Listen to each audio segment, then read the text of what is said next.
こんにちは、斉藤直樹です。今回は、これやってみてイラストの上達に効果絶大なステップアップ技紹介します。ということで、絵ってですね、自分の好きにどんどん描いていってももちろん上手くなるんですが、それだけだとどうしても頭打ちになってしまって、これ以上なかなか上達しないという段階が来てしまったり、もうどうすればいいのか自分ではよくわからないなんていうことも起きてくると思うんです。そんな時にどうやったら次のステップに進めるのか聞きたくなってもきますよね。なので今回は、こういう人は次のステップに進むために、ぜひここに着目しながら次の絵描いてみてというチャレンジポイントを5つ紹介していこうと思います。この動画を見ていただければ、次に自分が何をやれば上達につながるのかわかんなくなっちゃったというお悩みを払拭して、うっしゃここに気をつけて次は頑張ってみるぜ、どんどん上達感じちゃうよという無敵モードに変化していただけると思います。ぜひ最後までお付き合いください。それでは早速行ってみましょう。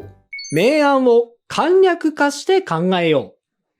まずもう最初一発目からかなりこれを意識できたら強いステップアップ技紹介します。さすがにね、イラスト描き始めの人はこれを意識するのはちょっと難しいかもしれないんですが、でもね、そういう方でも、そういう考え方もあるんだっていう風に頭の片隅にでもね、この考え方を入れていただけると、ある時点でね、こう意識がうまく繋がった時にものすごくイラストの見せ方上手くなる考え方だと思います。はい。それが、明暗差を簡略化して考えようというチャレンジポイントです。はい。こちらのイラストご覧ください。はい。そもそもですね、全体を緑色で描くイラストって結構ね、色使いが難しいと思うんですが、この方はですね、難しい緑色をうまく使って美しいトーンで絵をまとめ上げられていると思います。はい。非常に素晴らしいです。ただね、この方のお悩みとして、なんかパッと見てインパクトが足りずに奥行きを感じられない。そしてどこを見たらいいのかよくわからなくなってしまったという課題を感じられていたようです。なので僕はこのように添削させていただきました。はい、ドン。はい、いかがでしょう。添削前には添削前のもちろん良さがありましたが、それとは別にパッと見てどこを見ればいいのか分かりやすくなったのと、それに比べて絵の奥行きも生まれたのがお分かりいただけると思います。はい。ではですね、どう考えたらこのようになるのか、それを分かりやすく解説します。それには、明暗の簡略化。この考え方を入れるとすごくよくわかると思います。はい。この絵、添削前のイラストをですね、明るさ、暗さという点だけを抽出して、すごくね、簡略化してみましょう。そうすると、ものすごく簡略化して描くと、こういう感じの印象になると思います。はい。中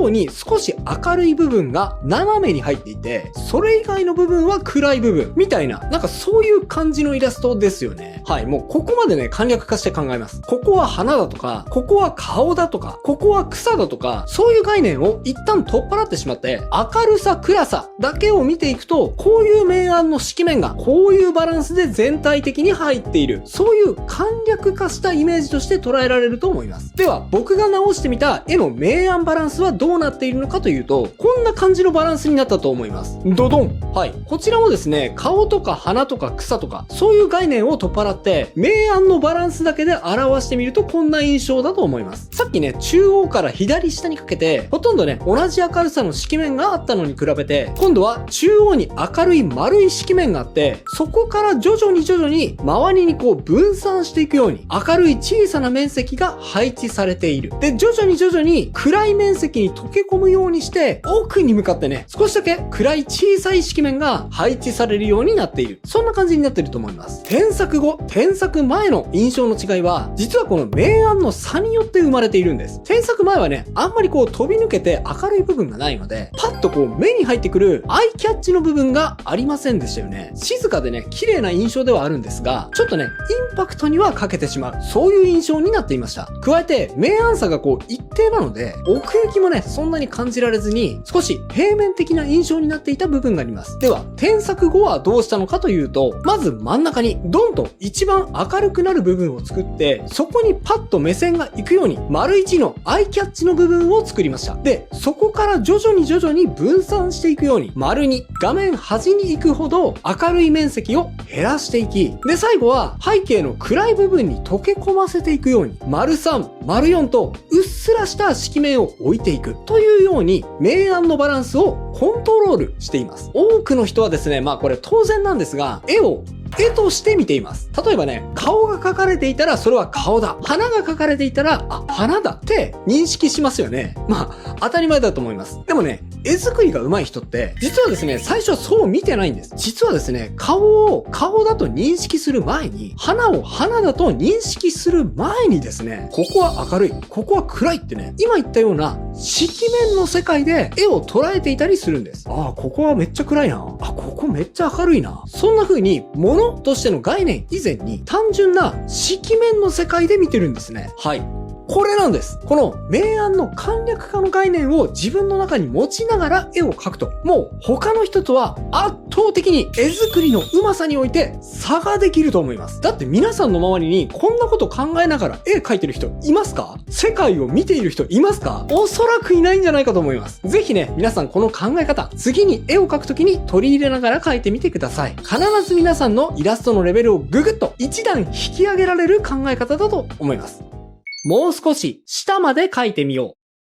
さて、ちょっと最初からね、飛ばしすぎちゃって、人によってはちょっとついていけないよ、レベル高すぎだよと突っ込んじゃいたくなる人もいたと思うので、もう少しね、初歩的な部分からチャレンジポイントをお伝えしていきます。はい、こちらのイラストをご覧ください。はい、かわいい。色使いもね、ほんわかしていて、とてもほのぼのとさせられるイラストですよね。この方のいい部分は、なんといってもね、顔を可愛く描けているところ。まあ、技術的な部分はね、もちろん拙いですが、顔がしっかりと整えられているので、あまりね、そういった拙い部分は目立たずに、全体的にうまくまとまった印象を作れているのが素晴らしいと思います。ただ、もうちょっとここを意識すると、さらに良くなるよという部分が2つあります。まあ、その2つは後でしっかりとお伝えしますが、まずは一旦添削結果見てみましょう。どうぞ。はい、どうでしょう。まあ、これよく見てみるとわかると思いますが、僕ほとんど変えてません。元の絵をほとんどそのまま流用しています。でも、どうでしょう。全部ね、ほぼ同じ絵っぽいのに、なんか添削後のイラストの方が説得力、段違いにあると思いませんか？これ不思議ですよね。ではどうやったらこんな感じの説得力を生み出すことができるのか。この段階の方におすすめなチャレンジポイントは、一つ目、頑張ってもうちょっとだけ下まで描いてみようという部分です。はい。どうしてもですね、体を描き慣れていない人って、こう肩まででトリミングしてしまって、その下を描かないことでね、ごまかしちゃおうみたいな心理が働くのは、まあ、わかります。わかりますが、これ実は罠でですね、意外と肩までしか描かないと、首の太さがどのくらいの太さがいいのかとか、肩幅がどのくらいがちょうどいいのかとか、顔と体のバランスがそもそもどのくらいの大きさがちょうどいいのかとか、そういうのがね、描いていて自分でも結構わからなくなっちゃうんですね。そうなんです。肩までしか描かないと結構ね、バランスが取りづらいんですね。そうじゃなくてですね、少なくともこの胸あたりまで描いてみてください。できればですね、この腰あたりまで描けるのが一番いいんですが、ちょっとそこまで広げるのは自信ないよという方は、この胸あたりまでで全然いいです。描く範囲をなるべく下までね、広げてみてください。それだけで首の太さや肩周り、体のバランスが取りやすくなって、絵にね、説得力を自然と増すことができるようになると思います。はい。そしてもう一個のステップアップポイント。ここもね、ぜひ意識してほしいんですが、前髪ですね。前髪の生え方をぜひ意識してほしいんです。どういうことかというと、この図を見てみると分かりやすいと思います。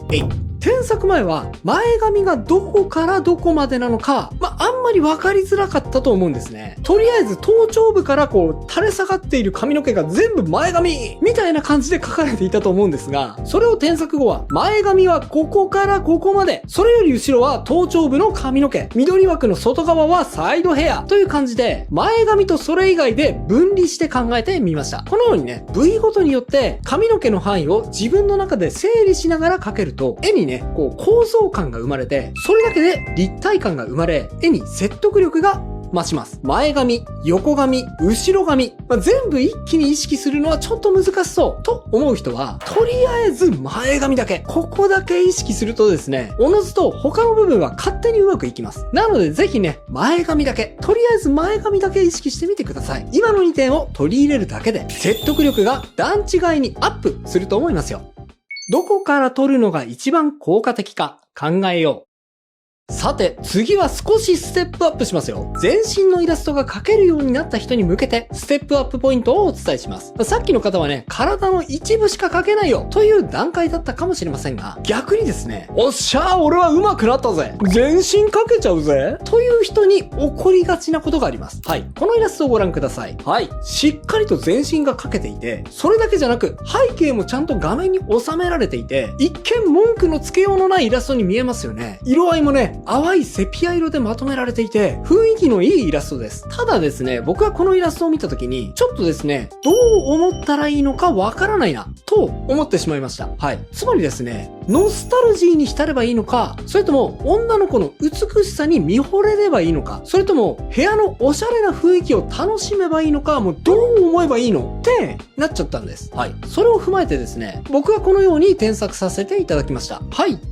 どうでしょう？見比べてみるとわかると思うんですが、僕はこのイラストの女の子の雰囲気に着目して、窓枠の一部や椅子の下の部分などはこうぶった切ってしまって、女の子の持つ気だるそうな印象がよく見える画角までカメラを寄せてあげました。はい。どうでしょう？カメラを寄せて、女の子を中心とした撮り方にするだけで、めちゃくちゃ絵の雰囲気変わったと思いませんか？そうなんです。全身を描けるようになると、もっと言うと背景まで描けるようになると、これね、やりがちなミスがあります。それが、絵が素材化してしまうってことです。もうね、全部を全部描けるようになったがゆえにですね、ただ単に空間に人物をこう配置してしまって、あれ？この絵でどんなことが伝えたかったんだっけ？見ている人にどう思って欲しかったんだっけ？っていうことがね、ちょっとこう、希薄になっちゃうんですね。はい。添削前のイラストがまさにその状態だと思います。椅子に女の子を配置しよう。気だるげにパイプを持たせて、窓から街並みが見えるようにしよう。カーテンも乾こう。はい。素材は全部揃ってるのに、なんかね、こう、いまいち雰囲気が伝わらないのは、それを撮影する自分の意思が少し希薄になっているからです。全身が描けるようになったぞ。あれ？でもなんか逆に味気ないイラストになっちゃう。っていうお悩みを持っている方はですね、ぜひ今お伝えしたポイント。よし、素材は全部揃った。じゃあこのセットをどこから撮影すれば自分の欲しい雰囲気に近づくかな？こっちかな？こっちかな？寄ってみようかな？そのセットを撮影するような気分になって画角を決めるような意識で構図を切ってみてください。この意識を持つことでもう一歩絵作りが上手くなること間違いなしですよ。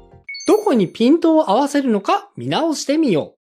さあ、徐々にレベルが上がってきました。次にお伝えする点は、ちょっと細かい演出のポイントですが、ついてきてくださいね。はい、こちらのイラストです。いやもう、レベル高すぎます。僕が今までお伝えしてきたこと、この方は全部できてますね。この方はね、おそらく全身きちっと描ける人です。にもかかわらず、全身描けるぜっていうアピールをしすぎることなく、自分はこういう雰囲気を伝えたいから、この大きさで、この角度で、この男性を描こうってね、しっかりと演出意図通りに絵作りができているのがよくわかります。はい。素晴らしいですね。ただ、僕が一点気になったところがあります。それが、ぼかしですね。このイラストですね、男性に視点が合っていて、その他は全部ぼやけているというようなぼかし効果が入っているんですが、人物だけはっきりしている。で、背景は人物との距離感関係なく全部ぼやけているみたいに、人物とそれ以外みたいにこうパッキリと分けられちゃっているので、なんとなくですね、こう合成写真のような違和感が生まれてしまっていました。なので僕はこのように添削させていただきました。はい、どうも。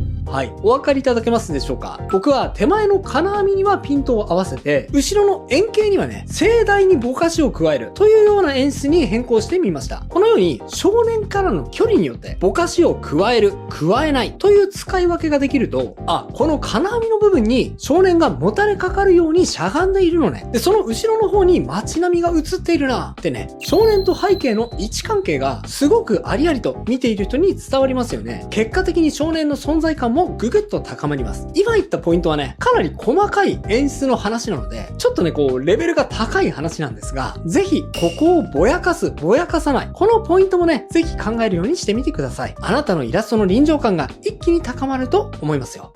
記号として書くか、実体として書くかを選択しよう。さて、本日最後のステップアップポイントをお伝えしましょう。最後は、エフェクトの話ですね。このイラストをご覧ください。うますぎます。はい、ウィザードの男性のデザインも本当にかっこいいですし、魚眼レンズで撮ったような演出が、男性の強さ、威圧感をうまく引き出していると思います。はい。ゲームのスチル絵を意識したということで、横長の画面もね、すごくかっこよく決まっていますね。素晴らしいです。ただ僕はですね、スチル絵っぽいにもかかわらず、この絵に描かれている男性ウィザードが発動したであろう魔法エフェクトが、ちょっとね、記号すぎるなと、デザイン的すぎるところに違和感を覚えました。なのでこのように添削索させていただきました。はい、どうも。はい。これはわかりやすいと思うので、解説するまでもないかもしれませんが、魔法エフェクトを記号的ではなく、その空間で実際にね、発動しているように、しっかりと具体的に描いてあげました。もしかしたらね、この絵がスチール絵ではなくて、例えばこういうシーンが実際にゲームの中にあった上で、グッズイラストとしてね、何かアイテムに落とし込む上で、こういう風に描いた場合には、もしかしたら添削前でもいいかもしれません。ただね、スチール絵を想定する場合には、あくまでそのシーンが今実際に